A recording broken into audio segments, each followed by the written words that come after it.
Começa agora o devocional.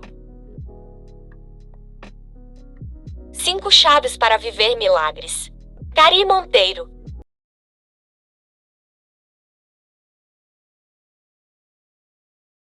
Mantenha viva a esperança. O milagre acontece de repente. Não temos como prever o dia certo em que viveremos um milagre, mas podemos nos preparar para recebê-lo. Esta preparação começa com o abastecimento da esperança e o fortalecimento da nossa fé na Palavra de Deus. Toda crença tem uma fonte para alimentá-la e reforçá-la na nossa vida. Se você escolher abastecer a sua vida com o máximo de notícias ruins por dia, você alimentará o medo de que o mal está aumentando e reforçará a crença de que não há esperança para um futuro melhor.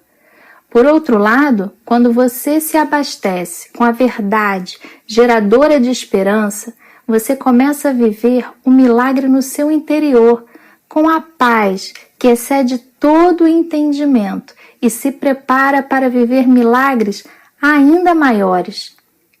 A esperança de que você precisa não vem das pessoas nem das notícias sobre a ciência, economia ou política, porque essas fontes variam constantemente.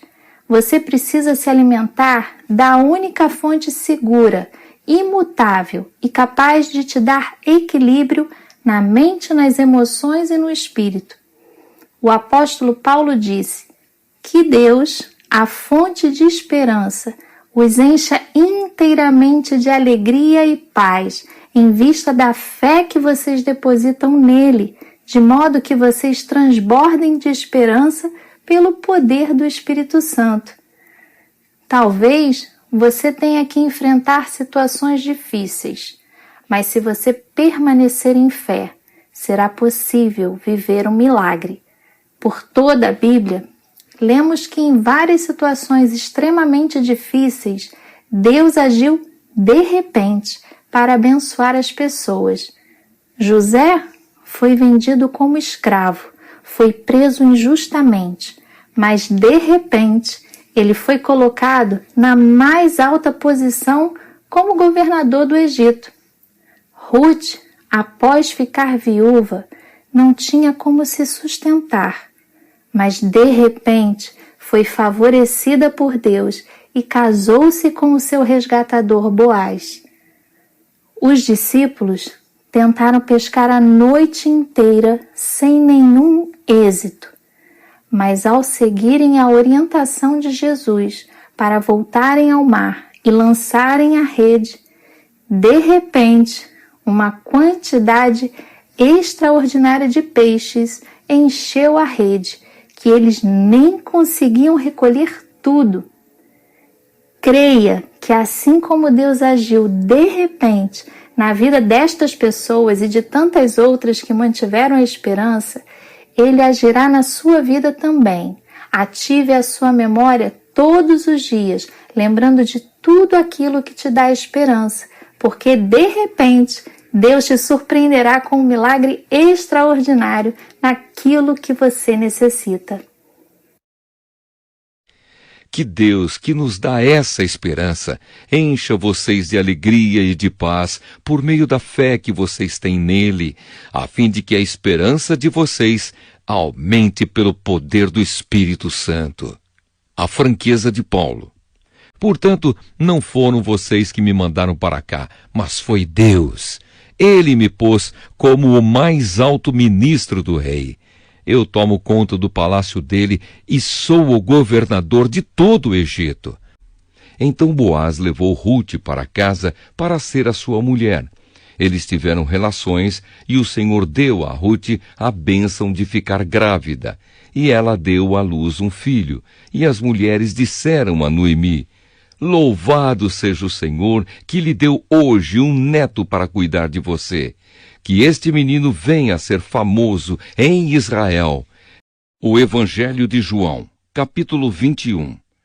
Jesus aparece a 7 discípulos. Depois disso, Jesus apareceu outra vez aos seus discípulos na beira do lago da Galileia. Foi assim que aconteceu. Estavam juntos Simão Pedro e Tomé, chamado o Gêmeo, Natanael, que era de Caná da Galileia, os filhos de Zebedeu e mais 2 discípulos. Simão Pedro disse aos outros: Eu vou pescar. Nós também vamos pescar com você, disseram eles. Então foram todos e subiram no barco, mas naquela noite não pescaram nada. De manhã, quando começava a clarear, Jesus estava na praia. Porém, eles não sabiam que era ele. Então Jesus perguntou: Moços, vocês pescaram alguma coisa? Nada, responderam eles. Joguem a rede do lado direito do barco, que vocês acharão peixe, disse Jesus. Eles jogaram a rede e logo depois já não conseguiam puxá-la para dentro do barco, por causa da grande quantidade de peixes que havia nela. Aí o discípulo que Jesus amava disse a Pedro: É o Senhor Jesus! Quando Simão Pedro ouviu dizer que era o Senhor, vestiu a capa, pois havia tirado a roupa, e se jogou na água. Os outros discípulos foram no barco puxando a rede com os peixes, pois estavam somente a uns 100 metros da praia. Quando saíram do barco, viram ali uma pequena fogueira, com alguns peixes em cima das brasas, e também havia pão. Então Jesus disse: Tragam alguns desses peixes que vocês acabaram de pescar. Aí Simão Pedro subiu no barco e arrastou a rede para a terra.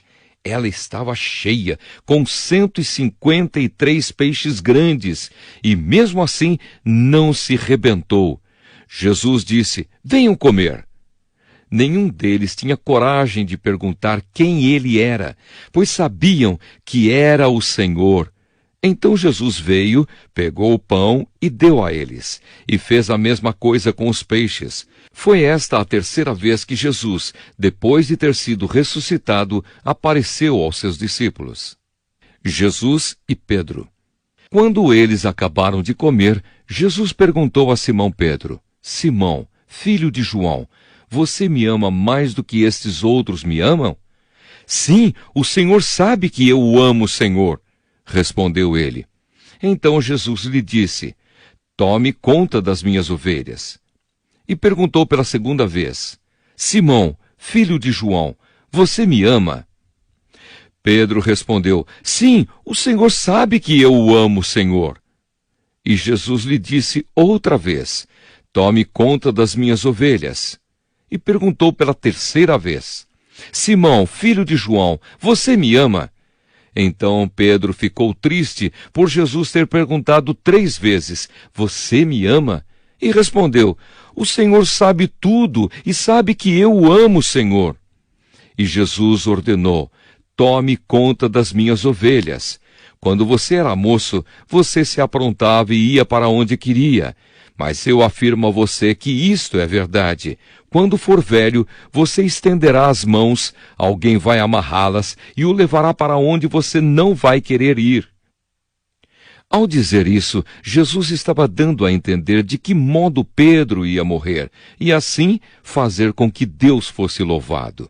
Então Jesus disse a Pedro: Venha comigo. Jesus e o outro discípulo. Então Pedro virou para trás e viu que o discípulo que Jesus amava vinha atrás dele. Este era o mesmo que estava ao lado de Jesus durante o jantar da Páscoa e que havia chegado para mais perto dele e perguntado: Senhor, quem é o traidor? Quando Pedro viu aquele discípulo, perguntou a Jesus: O que diz, Senhor, a respeito deste aqui? Jesus respondeu: Se eu quiser que ele viva até que eu volte, o que é que você tem com isso? Venha comigo. Então se espalhou entre os seguidores de Jesus a notícia de que aquele discípulo não ia morrer. Mas Jesus não disse isso. Ele apenas disse: Se eu quiser que ele viva até que eu volte, o que é que você tem com isso? Este é o discípulo que falou destas coisas e as escreveu. E nós sabemos que o que ele disse é verdade. Final. Ainda há muitas outras coisas que Jesus fez. Se todas elas fossem escritas uma por uma, acho que nem no mundo inteiro caberiam os livros que seriam escritos.